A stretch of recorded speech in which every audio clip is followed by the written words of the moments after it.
bated breath, Mr. Lyn Askin, Icebreaker.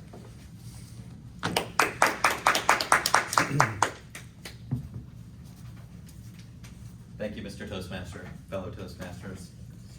It is my distinct honor and privilege to present to you tonight my Icebreaker speech. I'm Lyn Askin. I'm an entrepreneur. I'm a son. I'm a husband. And I'm a father. And I might just be the luckiest guy on earth. So why am I here? As a business owner, I have an opportunity to speak to a lot of other business owners. In March, I'll be standing on a stage in Miami in front of 200 of my peers, all staring up at me. I wanted to join a Toastmasters Club to improve my skills and to be a better speaker. I'm honored and incredibly lucky to have found this group. All of you inspire me a great deal.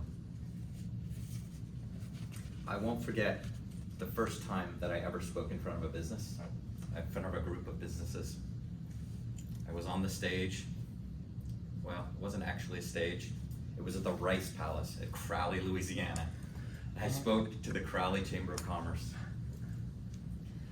I talked about business. I talked about business growth. I talked about how they could use their online presence to gain more clients. And I must have sprinkled some humor in there somewhere, because after my speech, one of my clients came to me, one of the members of the chamber, and she says, "My gosh, Lyn, I had no idea you were so funny."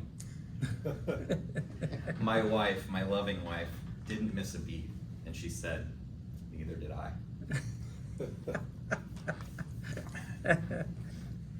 I was born in Las Vegas, Nevada. I moved to Montana when I was 11. Moved to a small town called Baker, Montana. One of those one stoplight towns. Ours blinked.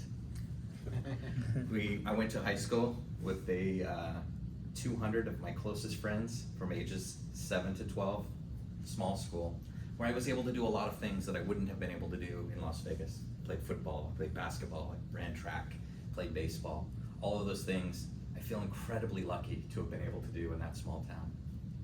Grew up on a farm in Baker, Montana. Farm life is tough. So to say that I know what hard work looks like would be an understatement. I was ready to go off to college. I couldn't wait. I went to the University of Montana, where I was enrolled in the University of Montana. I'm not sure I actually went to class. Lasted about 2 years and needed to get a job. So I went back to the one place where I knew there was lots of money, Las Vegas. But I didn't just get one job. I had two full-time jobs. So I would work 5 p.m. to 1 a.m. at one job, and I would go home and I would get a quick shower, and I would go back to work at 3 a.m. to 11. I think it was Thomas Jefferson who roughly said, "I believe in luck. The harder I work, the luckier I get." Back then, working 2 40-hour jobs, I felt pretty lucky. I thought I knew everything as a 22-year-old kid. Married my college sweetheart. And on my wedding day, my father, wise man, farmer, cowboy, ex-military, pulled me out of the chapel, and he took me into the side where the bar was, and he ordered us a couple of drinks, and he put his arm around me, and he gave me a bit of advice that I'll never forget. He said, "Son, I can still get you out of this." My dad was a wise man, because just a couple years later, I didn't listen. I was divorced. And I went through a couple years of pain. Really tough. You know, when you're misunderstood and other people don't know you, that's one thing. But when the person who knows you the best in the whole wide world doesn't want to be with you anymore, that's a whole new level of pain. So I spent a couple years soul searching, trying to determine who I wanted to be. And as luck would have it, sometime in that period I met Abby. Now Abby's the love of my life and my wife.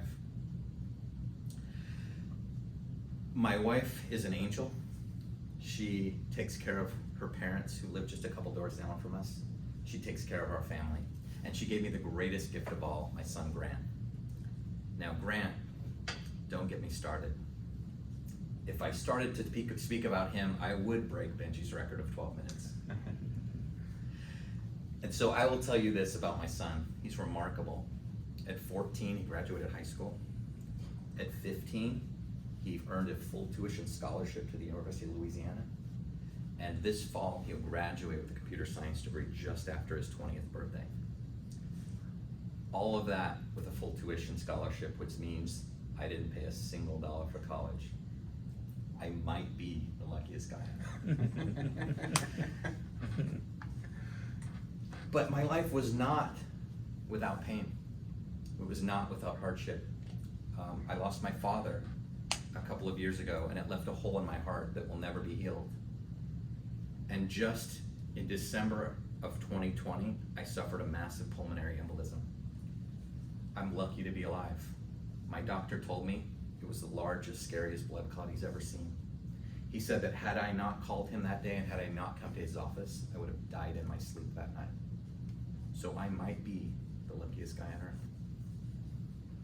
My wish, my one wish for the rest of my life, is to live long enough to see my son fall in love, grow up, get married, and have children, so he can see and feel the joy that I feel every day when I look at him. And on his wedding day, I will put my arm around that man, and I will whisper the words that he will never forget. Son, I can still get you out of this. I might be the luckiest guy on earth. Thank you.